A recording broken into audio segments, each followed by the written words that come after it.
आत्मबोध उपनिषद। हे सच्चिदानंद परमात्मन, मेरी वाणी मन में प्रतिष्ठित हो जाए, मेरा मन मेरी वाणी में प्रतिष्ठित हो जाए। हे प्रकाश स्वरूप परमेश्वर, मेरे सामने आप प्रकट हो जाएं। हे मन और वाणी, तुम दोनों मेरे लिए वेद विषयक ज्ञान को लाने वाले बनो। मेरा सुना हुआ ज्ञान कभी मेरा त्याग ना करे। मैं अपनी वाणी से सदा ऐसे शब्दों का उच्चारण करूं जो सर्वथा उत्तम हो तथा सर्वदा सत्य ही बोलूं। वह ब्रह्म मेरी रक्षा करे, मेरे आचार्य की रक्षा करे। ओम शांति शांति शांति। भगवान शांति स्वरूप हैं, अतः वह मेरे लिए आदि भौतिक, आदि दैविक और आध्यात्मिक तीनों प्रकार के विघ्नों को सर्वथा शांत करें। हरि ओम। प्रथम अध्याय। स्वयं अपने आप में आनंद स्वरूप विराट ब्रह्म पुरुष आकार उकार मकार से युक्त यह 3 अक्षरों वाला ओमकार रूप प्रणव का स्वरूप है। इसका जप करने से योगी जन सांसारिक बंधनों से मुक्त हो जाते हैं। शंकर चक्र एवं गदा को धारण करने वाले परमात्मा स्वरूप नारायण के लिए नमस्कार है। ओम नमो नारायणाय नामक इस मंत्र की उपासना करने वाला मनुष्य वैकुंठ धाम को प्राप्त करता है। जो यह हृदय रूपी कमल है वही ब्रह्मपुर है। केवल अकेला वही क्षेत्र विद्युत अथवा दीपक के सदृश प्रकाशमान होता है। देवकी पुत्र भगवान कृष्ण ब्राह्मणों का हित चाहने वाले हैं। वे मधुसूदन ब्राह्मणों को सदा हित करने वाले हैं। कमल के सदृश नेत्र वाले भगवान विष्णु ब्राह्मणों के शुभ चिंतक हैं तथा वे अविनाशी भगवान अच्युत ब्राह्मणों के प्रिय हैं। समस्त भूत प्राणियों में स्थित रहने वाले एकमात्र भगवान नारायण ही कारण रूप विराट पुरुष हैं। वे स्वयं ही कारण रहित हैं, पर ब्रह्म हैं। वे प्रणव स्वरूप ओमकार स्वरूप हैं। इस प्रकार से भगवान विष्णु का चिंतन करने वाला शोक और मोह से मुक्त होकर कभी भी दुख को प्राप्त नहीं होता। वह द्वैत भेद बुद्धि वाला, अद्वैत भेद रहित बुद्धि वाला हो जाता है। मृत्यु से वह भय रहित हो जाता है। जो भी व्यक्ति इस ब्रह्म में भेद देखता है वह बार बार मृत्यु को प्राप्त करता है।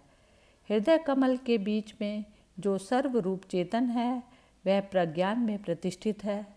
यह लोक प्रज्ञा रूप नेत्र से युक्त है या प्रज्ञा से गतिशील है। सर्वत्र प्रज्ञा ने प्रतिष्ठा प्राप्त की है। अविनाशी ब्रह्म प्रज्ञान स्वरूप है।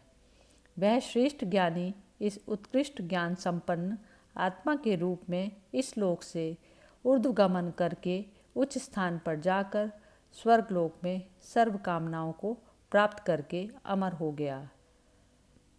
द्वितीय अध्याय। जहाँ पर नित्य ज्योति स्थिर रहती है, जिस लोक में सभी प्राणियों की आत्मा के रूप में सेवा होती है, ऐसे उस अमर लोक में आप मुझे स्थान प्रदान करें। इस अविनाशी अमर लोक में कुछ काल के लिए भी रहने वाला जीवन मुक्त होकर और अमृतत्व प्राप्त करके विदेह मुक्त होकर कैवल्य पद को प्राप्त कर लेता है। उस ओमकार स्वरूप आत्म तत्व को नमस्कार है। मेरी स्वयं की माया विशेष रूप से गलित हो गई है। मैं अतुल दर्शन रूप वस्तु मात्र ही हूँ। मेरा अहंकार नष्ट हो चुका है तथा जगत ईश्वर एवं जीव जैसे भेद मेरे लिए नष्ट हो गए हैं। मैं प्रत्यगामा से अभिन्न परात्पर ब्रह्म हूँ। मेरे लिए सभी तरह के विधि निषेध विनष्ट हो चुके हैं। मैं आश्रम धर्म से परे हूँ तथा मैं असीम सुख से परिपूर्ण एवं ज्ञान स्वरूप हूँ। मैं साक्ष्य रूप तथा किसी भी तरह की अपेक्षा से रहित हूँ। मैं अचल होकर अपनी महिमा में ही प्रतिष्ठित हूँ। मैं अजर अमर हूँ तथा पक्ष विपक्ष आदि भेद से रहित हूँ। मैं एकमात्र ज्ञान रूप रस स्वरूप हूँ। मोक्ष के आनंद का एकमात्र सागर हूँ। मैं सूक्ष्म हूँ, मैं अक्षर हूँ, मैं विनष्ट गुण समूह वाला त्रिगुणातीत हूँ। मैं तो केवल आत्मा ही हूँ। मैं त्रिगुणातीत अक्षय परम पद हूँ। मेरे उदर में अनेकों लोक विद्यमान हैं। मैं कूटस्थ चैतन्य स्वरूप हूँ, क्रिया रहित धाम तथा मैं वितर्क रहित हूँ।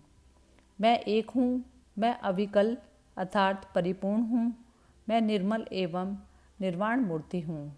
मैं अवयवों से रहित तथा मैं ही अजन्मा हूँ।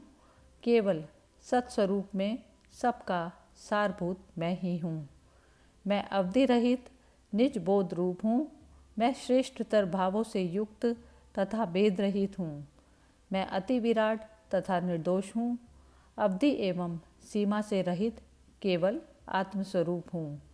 मैं वेदांत के द्वारा जाना जाता हूँ, आराधना के योग्य हूँ, सभी भुवनों में अनुपम सुंदर हूँ।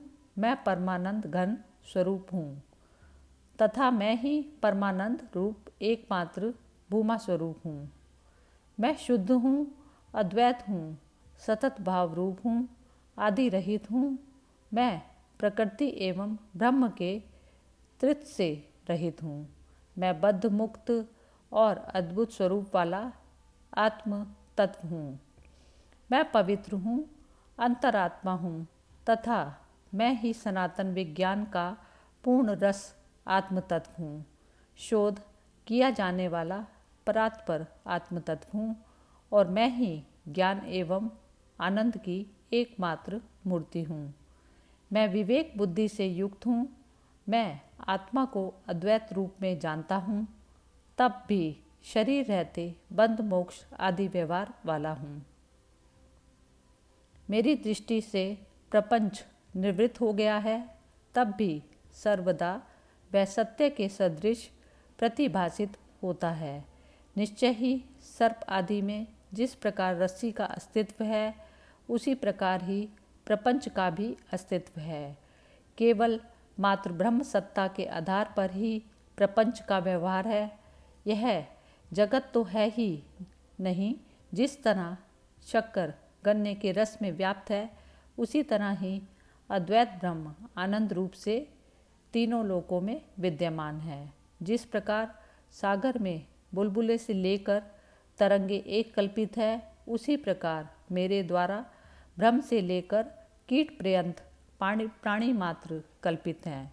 जिस तरह समुद्र की तरंगों में रहने वाले जल की इच्छा नहीं करते, उसी तरह केवल आनंद स्वरूप में होने में मुझे विषयों के आनंद की कोई भी इच्छा नहीं रहती।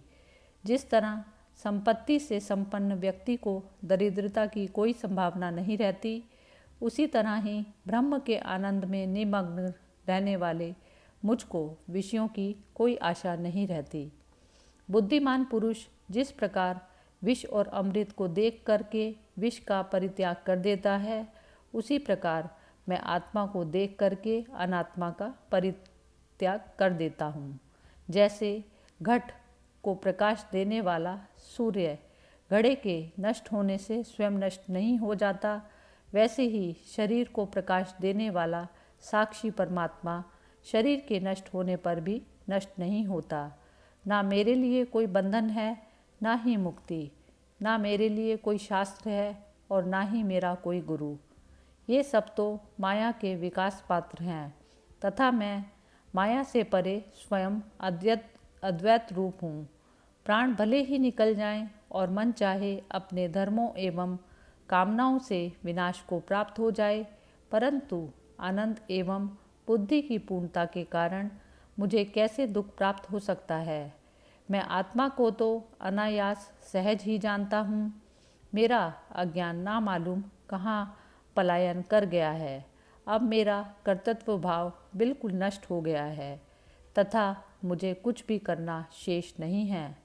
ब्राह्मण कुल गोत्र नाम की सुंदरता एवं जाति का अस्तित्व तो मात्र स्थूल शरीर में ही होता है। मैं तो स्थूल पदार्थों से बिल्कुल पृथक हूँ। भूख, प्यास, अंधापन, बहरापन, काम क्रोध आदि सभी तरह के धर्म लिंग आदि शरीर में स्थित रहते हैं, मैं तो इस लिंग शरीर से रहित हूँ। मुझ में इनमें से कोई भी विकार नहीं है। जड़ता, प्रियता और आनंद मनाना आदि कारण शरीर के धर्म हैं। मैं तो नित्य और निर्विकार स्वरूप से युक्त हूँ, अतः ये सभी मेरे धर्म नहीं। जैसे उल्लू को सूर्य अंधकार युक्त दिखाई देता है, वैसे ही मूढ़ मनुष्य को स्वयं प्रकाश स्वरूप परमानंद में अज्ञान दृष्टिगोचर होता है। जैसे बादलों के कारण चारों ओर से दृष्टि के रुक जाने से लोग समझने लगते हैं कि सूर्य नहीं है, वैसे ही मूढ़ता से आवृत प्राणी यह मान लेता है कि ब्रह्म है ही नहीं। जिस प्रकार से अमृत विष से अलग है, इस कारण विष के दोषों से वह दूषित नहीं होता, उसी प्रकार मैं जड़ से भिन्न हूँ, अतः जड़ के दोषों का मुझ में स्पर्श नहीं होता। जैसे दीपक कणिका अर्थात दीपक की छोटी सी ज्योति भी बहुत बड़े अंधकार को विनष्ट कर देती है, वैसे ही थोड़े से ज्ञान का प्रकाश भी घने अंधकार रूपी अज्ञान को विनष्ट कर देता है। जैसे रस्सी में तीनों कालों में कभी भी सर्प नहीं है, वैसे ही अहंकार से लेकर शरीर तक का संसार मेरे अंदर तीनों काल में नहीं है। मैं तो केवल अद्वैत रूप में ही हूँ। मैं चैतन्य स्वरूप हूँ, इसलिए मुझ में जड़ता नहीं है। मैं सत्य स्वरूप हूँ, इस कारण मुझ में झूठ नहीं है। मैं आनंद स्वरूप हूँ, आनंद स्वरूप होने के कारण मुझ में दुख नहीं है। ये सभी जगत प्रपंच तो केवल अज्ञान से ही प्रतिभासित होते हैं। इस आत्मरूप उपनिषद, इस आत्मबोध उपनिषद का जो व्यक्ति कुछ क्षण भी उपासना साक्षात्कार प्राप्त कर लेता है, वह पुनः इस संसार में नहीं आता, वह पुनः इस संसार में नहीं आता, ऐसा यह उपनिषद कहता है। शांति पाठ। हे सच्चिदानंद परमात्मन, मेरी वाणी मन में प्रतिष्ठित हो जाए, मेरा मन मेरी वाणी में प्रतिष्ठित हो जाए। हे प्रकाश स्वरूप परमेश्वर, मेरे सामने आप प्रकट हो जाएं। हे मन और वाणी, तुम दोनों मेरे लिए वेद विषयक ज्ञान को लाने वाले बनो। मेरा सुना हुआ ज्ञान कभी मेरा त्याग ना करे। मैं अपनी वाणी से सदा ऐसे शब्दों का उच्चारण करूं जो सर्वथा उत्तम हो तथा सर्वदा सत्य ही बोलूं। वह ब्रह्म मेरी रक्षा करे, मेरे आचार्य की रक्षा करे। ओम शांति शांति शांति। भगवान शांति स्वरूप हैं, अतः वे मेरे आदि भौतिक, आदि दैविक और आध्यात्मिक तीनों प्रकार के विघ्नों का सर्वथा शांत करें। आत्मबोध उपनिषद समाप्त।